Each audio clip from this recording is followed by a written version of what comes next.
নমস্কার বন্ধুরা, মজুমদার ফ্যামিলি চ্যানেলে আপনাদের সবাইকে স্বাগত। তো আজকে নিয়েছি বাটা মাছ, খুব বেশি ভাজলাম না। আজকে বেগুন দিয়ে সর্ষে বাটা করব, হয়তো হালকা করে ভেজে নিলাম, হয়ে গেছে ভাজা। আর বন্ধুরা নিয়েছি বিড়ালের জন্য এই যে বরলি মাছ। তো এটা সেভাবে বাছিনি, এটা একটু ধুয়ে নিয়েছি। আর এখান থেকে কিছু চাপলা মাছ, কয়েকটা চাপলা মাছ, কয়েকটা বরলি মাছ আমি বেছে রেখেছি। এটাও একটু ভেজে নেব, এটা আমাদের জন্য। এগুলো আমি কেটে কেটে পরিষ্কার করেছি। এটা একটু দিয়ে দেবো এর মধ্যে, কারণ বিড়ালের জন্য আমার প্রতিদিনই মাছ নিতে হয়। তো সে আবার মোরলা মাছ খায় না। যদি কোনোদিন মৌরালা আসে, সেদিন আমি মৌরালাটা নিতে পারি না, সেদিন আমাকে বরলি না থাকলে ওই অন্য বাটা মাছটা যেগুলো খাওয়াতে হয়। বাটা মাছটা ভেজে নিলাম, এখন এই কটা ভেজে নেবে ছোটো মাছগুলো। আর বিড়ালের মাছটা পরে ভাজবে, এটা একটু পরে ভাজবে। এই ছোটো মাছগুলো একটু ভেজে নিচ্ছি হালকা করে। আর কেটে রেখেছি বেগুন, আর কয়েকটা চেরা কাঁচা লঙ্কা দিয়ে দেবো। আর সর্ষে বেটে রেখেছি, সর্ষে বাটা দিয়ে করবো। আর সর্ষের মধ্যে দিয়েছি কয়েকটা কাঁচা লঙ্কা আর সাদা সর্ষে, তার মধ্যে একটু কালো সর্ষেও দিয়েছি, আর একটু দিয়েছি তিল। আমি বেশিরভাগ রান্নাবান্নাতে আজকাল তিলটা ব্যবহার করি, কারণ তিলটা শুনেছি হাড়ের জন্য খুবই ভালো, ক্যালসিয়াম থাকে। তো সেই জন্য আমি বেশিরভাগ রান্নাতে আমি তিলটাকে ইউজ করি। এই মাছগুলো আমি একটু হালকা ভেজে নেব, বেশি ভাজবো না।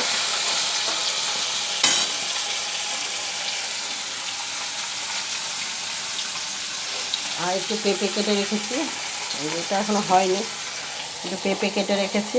পেঁপেটাকে আমি ঘন্ট করব, ঘষে নিয়ে লাউয়ের মতো ঘন্ট করব। ভাত হয়ে গেছে। আর এই বিড়ালের জন্য মাছটা, এটা সব শেষে ভাজা করব, কারণ এটা যেহেতু কাটিনি, আমি কিন্তু পরিষ্কার করেছি, কাটতে পারি না কিন্তু পরিষ্কার করেছি।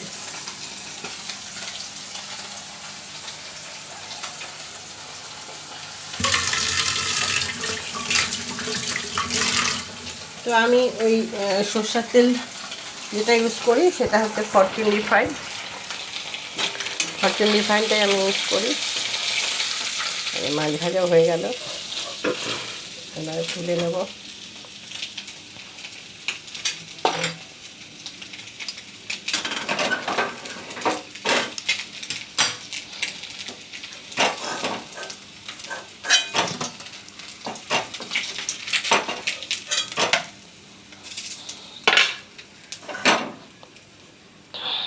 এবারের মধ্যে দিয়ে দেবো আমি কালো জিরে,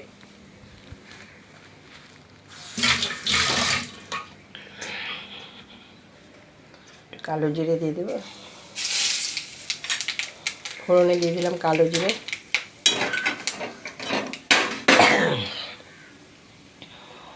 কালো জিরেটা একটু হয়ে এলে একটা দুটো একটু তেলে দিয়ে দিলাম লঙ্কা, তারপর দিয়ে দিচ্ছি বেগুনগুলো।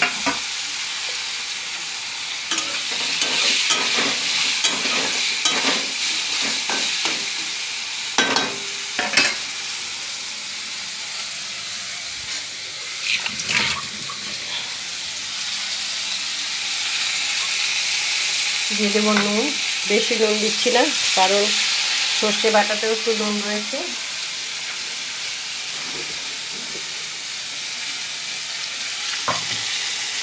আমি একটু সর্ষেটা যখন বাটি না, একটু নুন দিয়ে নিই, একটু নুন আর একটু সর্ষের তেল। তাতে নাকি সর্ষেটা তেতো হয় না, মারা বলে থাকে, মা ঠাকুমারা। তো ভাজা করছি আমি। বন্ধুরা, তেলটা সবসময় ফরচুন সর্ষের তেলটা ব্যবহার করি, কারণ ফরচুনটাই আমার খুব ভালো লাগে, তাই ফরচুনটা ইউজ করি।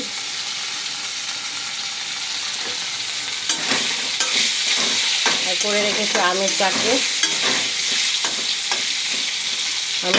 পেঁপের ঘন্ট আর এই সর্ষে বাটা, এটাই আজকের মেনু। এই সমস্ত মাছগুলো ভাজা হয়ে গেছে। আর বন্ধুরা, এই বেগুনগুলো হচ্ছে আমার বাড়ির গাছের বেগুন।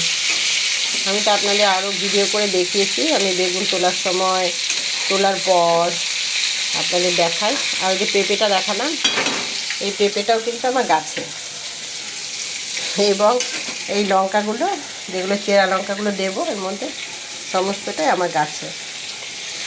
তাও আবার বাড়ির ছাদের টবে, মাটিতে নয় কিন্তু, বাড়ির ছাদের টবে আমি একটু একটু করে টবে মাটি দিয়ে দিয়ে লাগাই, ওতেই আমার হয়। আর পেঁপে গাছটা তো অবশ্যই মাটিতে, পেঁপে গাছটা না আপন থেকেই হয়েছিল, আমার গেটের সামনে হয়েছিল বাইরে। তো আমি দেখে আমি ভাবলাম নিয়ে যাই পেঁপে গাছটা বাড়ির ভেতরে লাগিয়ে দিই। তো লাগিয়েছিলাম, হয়ে গেছে, ভালোই হয়েছে, অনেক পেঁপে দিয়েছে, প্রচুর পেঁপে আমরা খেয়েছি।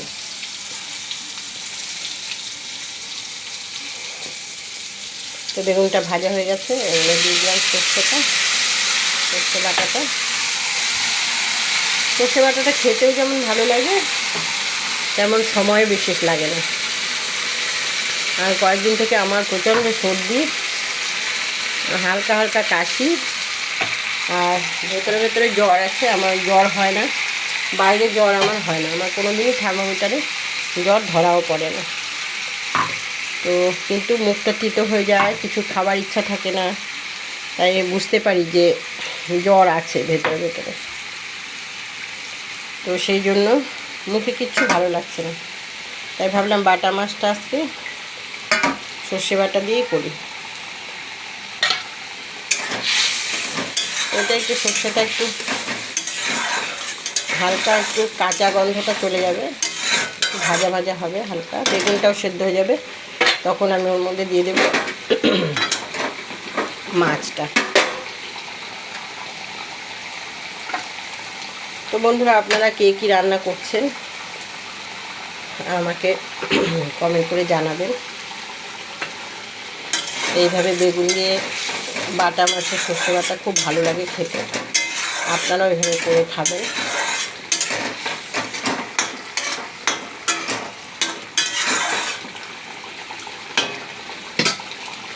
আমি বিশেষ রান্নার ভিডিও দিই না, আস্তে আস্তে অল্প অল্প দেই দু একটা, কিন্তু আমি বেশিরভাগ গাছেরই ভিডিও করে থাকি, যেহেতু আমি উপরে একটা ছোট্ট বাগান আছে, ওটা পরিচর্যা করি, ওটা কী হচ্ছে না হচ্ছে সব দেখাই ভিডিওতে। তো মাঝে মাঝে টুকটাক মানে ওখান থেকেই সবজি এনে রান্না করি, তো তাই মাঝে মাঝে মনে হয় যে আপনাদের সঙ্গে ওটাও একটু শেয়ার করি।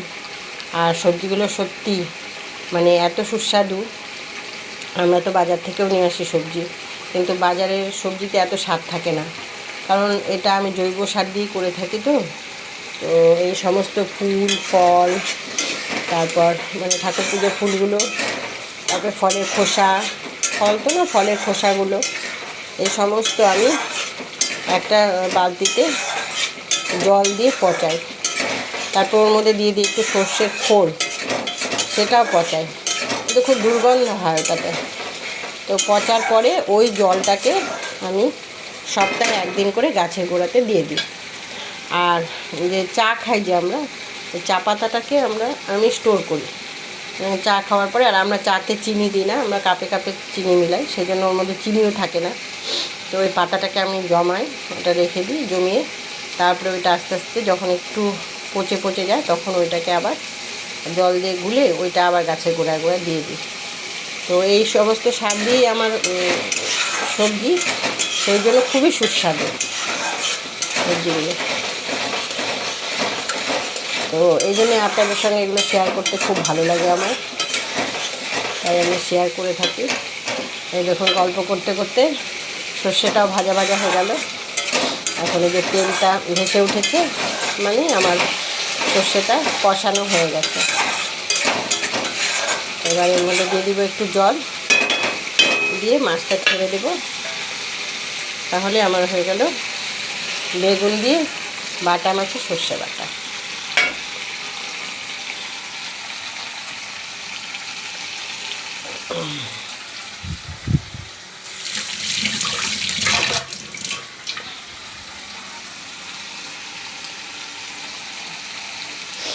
দিয়ে দিচ্ছি অল্প জল।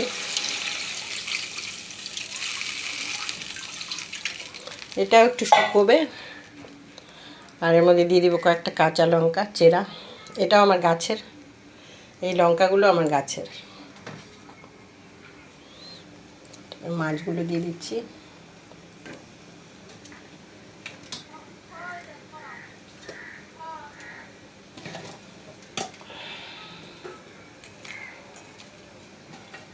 দারুণ লাগবে, কেন বাড়ির সবজি তো, খুব ভালো লাগবে। এই ছোটো মাছগুলো সব দেবো না, এগুলো আমার ছেলে ভাজা খাবে। কয়েকটা চাপলা মাছ আছে, ওই দিয়ে একটা দিয়ে দিই। চাপলা মাছটা দিলাম আর এই কটা রেখে দিলাম, ছেলে ভাজা খাবে।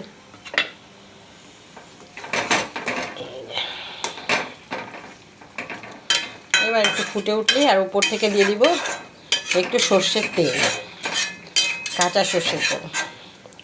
ওটাতে আরও দারুণ স্বাদ হবে। আর ওটা হয়ে গেলে আমি আমার ম্যাওয়ের মাছটা ভাজবো।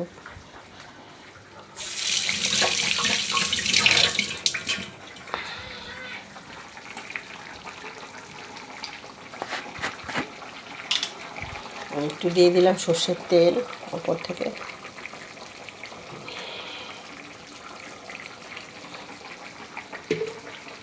আপনারা বন্ধুরা ফরচুনটা খান কিনা আমি জানি না, ফরচুন সর্ষের তেলটা খাবেন, খুবই ভালো।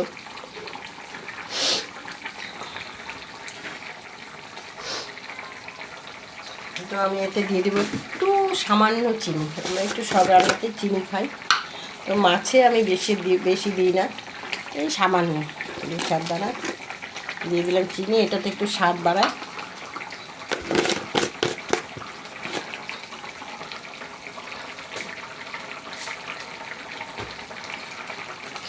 তো আজকে আমার হয়ে গেল মাছের রেসিপিটা। তো এই ছিল আমার একটা ছোট্ট ভিডিও আজকের জন্য। আপনারা সবাই খুব ভালো থাকবেন, সুস্থ থাকবেন। নমস্কার।